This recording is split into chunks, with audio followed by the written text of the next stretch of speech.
Hi guys, it's Monique from earlylearningmom.com. I'm here today to do my kind of monthly series, Raising Bookworms, and I want to share with you what we read for the month of March. I only share chapter books in here because most of the picture books that we get are from the library and we're constantly rotating. So to hang on, I'm only allowed to keep them for 3 weeks, and to hang on to them, it just limits the amount of books that we're able to read. However, if you go in the description below, there is a link to my blog where I list all of the chapter books that I mentioned in this video, along with all the picture books that we read throughout the month of March. So, without further ado, we read 15 chapter books this month. And I was a little disappointed because, I mean, we pulled off 18 in February and March has an extra 3 days. So I thought we would get through more, but I did realize that some of the books were a little thicker than the ones that we read in February. So our goal is 11 per month to make it to the amount of books that we wanted to read, our goal by the end of the year. And we have exceeded that every month so far. So January, February, and March. So I will start by sharing. We read Andrew Lost on the Dog. This was a series recommended by my friend over at Little Mama Purple. Her and her son just polished off book number 3 and they're loving the series. So we have several of them and we read the first book. We also read, we were working through Homeschool Complete Semester 1 of the grade 1 curriculum, and they had us read Ralph S. Mouse. For school, for Book Shark, level K, we read A Grain of Rice. This was awesome. I love it. I wasn't sure what to expect, and we loved it.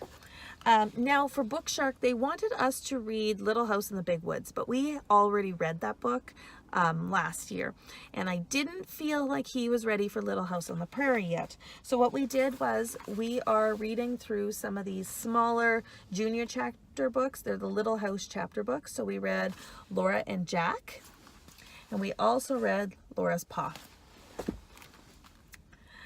For Book Shark as well, we read 20 and 10. We read this last year, but it's a nice short book. It was so awesome that we couldn't skip it. We had to read it. We really liked Little House in the Big Woods, but it's a much longer book, so it's a bigger commitment. 20 and 10, we polished that off in one night. This was another great book. Vehicles outside making noise. It was a Book Shark book, The Light on Turn Rock. This was also a great book. I wasn't sure what to expect. We really enjoyed it. It was really interesting. It's more of a classic, like, you know, many decades past, and we still found it very interesting.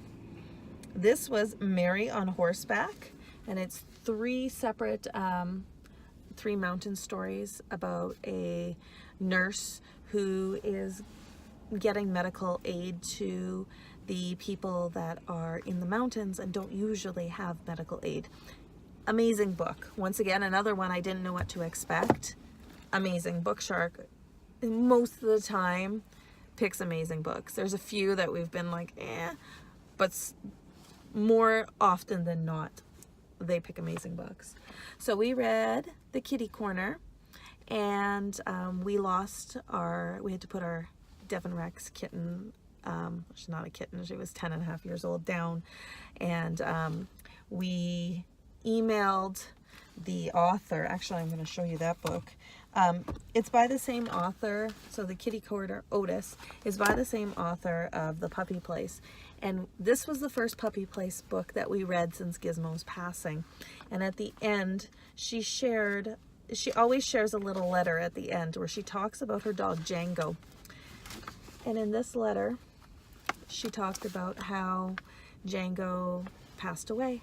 And we thought it was really fitting that we could share that, like the timing that letter came to us was just so fitting. And I emailed her and I told her how that affected us, and she, or I didn't email her, I Facebook messaged her, and she messaged me back. So Ellen Miles, amazing author. We love her little stories about the puppies and the kittens being fostered and adopted. So just a little side note I wanted to share with you guys. We also read the Bailey School Kids, Cavemen Do Drive School Buses. Is a twaddle. But you know what? I grew up with the Bailey School Kids. It was fun. We're almost done the junior series, and I want to make sure we get through it. So we also read Calendar Mysteries, March Mischief. I really like these series. The Calendar series, Calendar Mystery is the younger siblings to the A to Z mysteries, which are also good books. And then we read a few of the Who Was series. So we read Who Was Louis Braille. We were kind of on a Louis Braille kick. If you check out the blog post, you'll see we read a bunch of Louis Braille books, picture books, every one we could get from the library. I think I have one that I'm still waiting for on hold. Hasn't come in yet, but we're reading them. We also read Who Was Christopher Columbus, and we read Who Was Steve Jobs. And in the picture books, you'll also see we did read a lot of Who Was Johnny Appleseed. We read about him in Bookshark last month, and we've taken a real interest to him. So we grabbed every book that we could get on Johnny Appleseed. So that is what we read for March 2019. Let me know, what did you guys read last month? Any book recommendations? And have you read any of these books, and what are your thoughts about them? Be sure to comment below, and thanks for watching. And until next time, we'll see you later.